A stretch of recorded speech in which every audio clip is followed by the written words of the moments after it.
D'abord d'un point de vue naturaliste, d'un point de vue de l'évolution.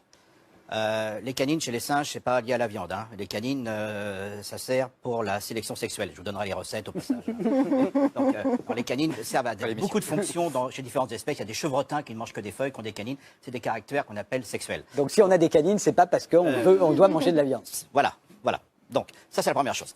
Maintenant, en ce qui concerne l'évolution humaine, bien sûr, ça a été un des grands schémas, la viande, la chasse. Or, les chimpanzés chassent très bien, les babouins chassent très bien, il y a des macaques qui chassent très bien. Les omnivores ont une appétence, alors c'est plus un loisir, ça n'a rien à voir avec les abattages qu'on évoque à l'instant, j'y reviendrai.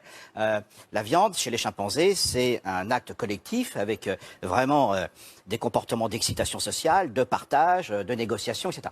Donc c'est l'invention du repas, parce que la viande est la seule nourriture qui se présente de manière discrète, c'est-à-dire en un bloc, et qui peut se partager. C'est beaucoup plus difficile sur des noix ou des choses comme cela. Donc ça, il y a un aspect qui est lié à cette évolution-là et qu'on retrouve dans toute la lignée humaine, bien évidemment, et qui va se déployer.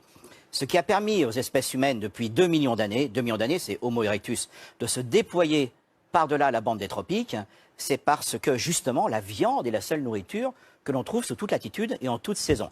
Les singes sont dépendants de la bande des tropiques, non pas pour des questions de température, contrairement à ce qu'on pourrait croire, mais en raison de l'accès aux nourritures végétales, puisque les arbres doivent fournir à minima des feuilles tout au long de l'année. Là où nous sommes, voilà, le printemps arrive, certes, mais à partir de l'automne, les singes ne peuvent pas survivre parce qu'ils ne trouvent plus de nourriture. En plus, ils sont territoriaux.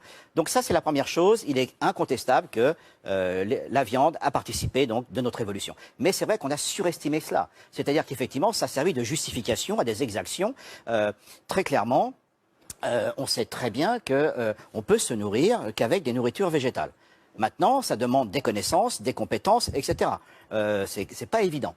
On y reviendra parce que j'aborderai cette question plus précisément. Donc, ça fait partie de notre nature. Maintenant, on ne va pas tomber dans l'erreur, ce que les philosophes appellent l'erreur du naturaliste. C'est pas parce que des singes ou nos ancêtres mangeaient de la viande que ça justifie les exactions ou les déviances que l'on connaît aujourd'hui.